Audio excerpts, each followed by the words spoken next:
বর্তমান সময়তে ইউটিউব ভিডিওতে ট্যাগস ও হ্যাশট্যাগসের কী ভূমিকা আছে এবং ট্যাগ, হ্যাশট্যাগ ও ডেসক্রিপশন না দিয়ে ভিডিও আপলোড করলে সেটা আপনার ভিডিওতে কী প্রভাব ফেলতে পারে সেই জানবো এই ভিডিওতে।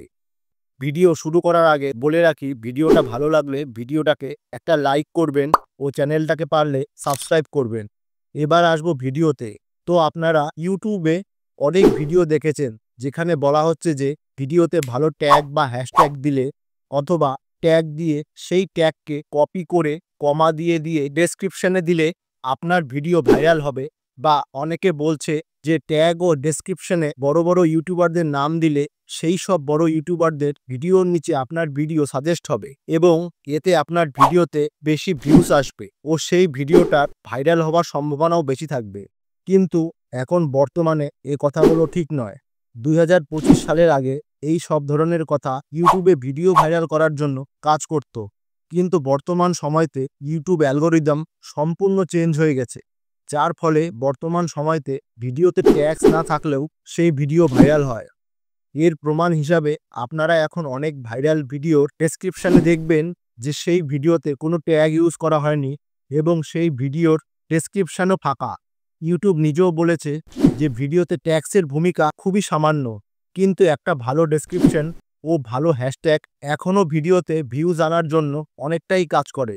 ভালো ডেসক্রিপশন বলতে বলছি যে এমন ডেসক্রিপশন যাতে প্রথমে আপনার ভিডিও রিলেটেড কিছু কিওয়ার্ড থাকবে, তারপর ডেসক্রিপশনে আপনার ভিডিও যে বিষয়ে সেই বিষয়ে লেখা থাকবে এবং ব্র্যাকেটে আপনার চ্যানেল সম্বন্ধে লেখা থাকবে ও শেষে কিছু আপনার ভিডিও রিলেটেড হ্যাশট্যাগ থাকবে। এছাড়াও আরও অনেক রকমভাবে একটা ভালো ডেসক্রিপশন লিখে ভিডিওতে ভিউজ আনা যায়।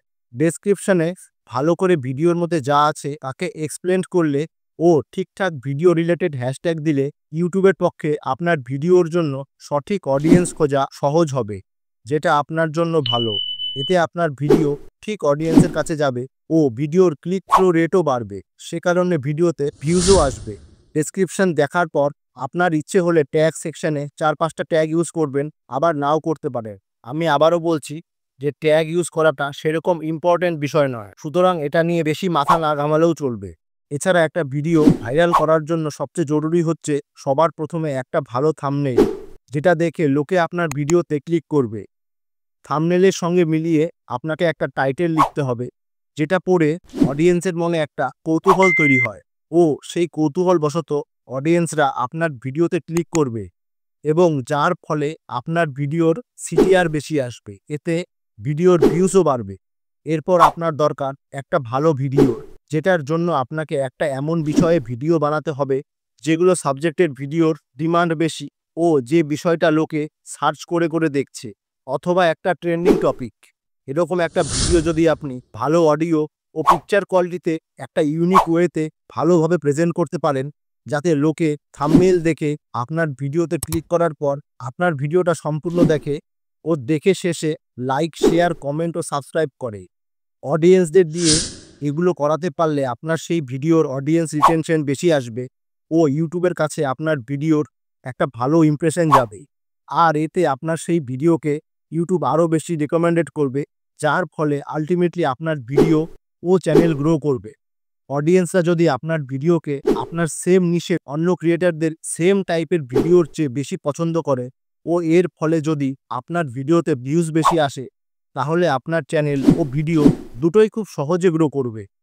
যে কথাগুলো বললাম সেগুলোকে কাজে লাগিয়ে যদি ভিডিও বানান, তাহলে আশা করা যায় আপনার ভিডিওতে অবশ্যই ভিউজ আসবে।